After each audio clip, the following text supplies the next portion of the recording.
Jangan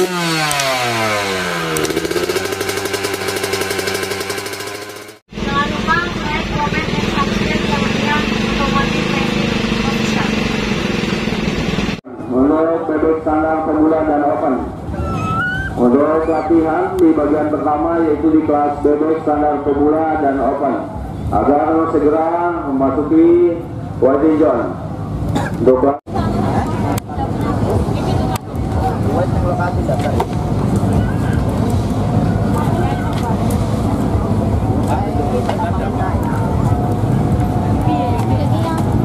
kepada seluruh anggota trail yang nyoba trail di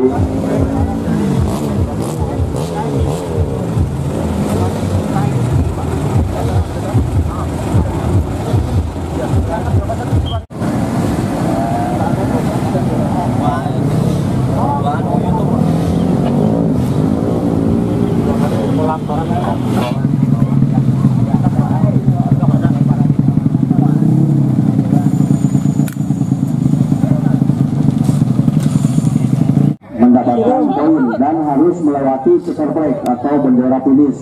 Itu harus, bendera finish itu harus dilewati. Tapi di motocross itu ada ketentuan mengenai poin ya. Meskipun tidak jalan, selama pesertanya poinnya bisa mendapat, itu akan diberikan kepada pembalap meskipun tidak jalan. Itu di motocross.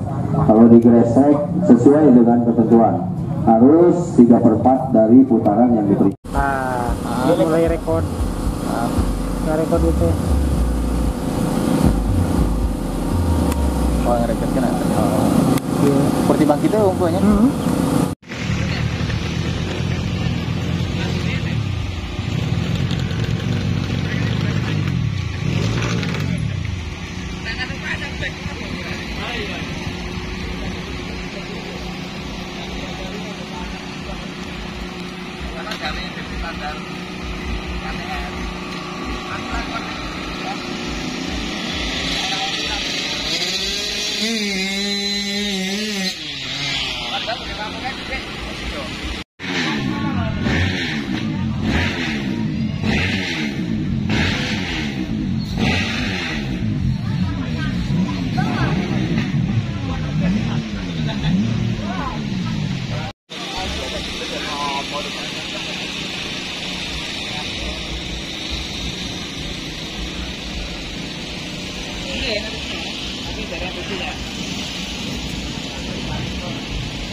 Siap.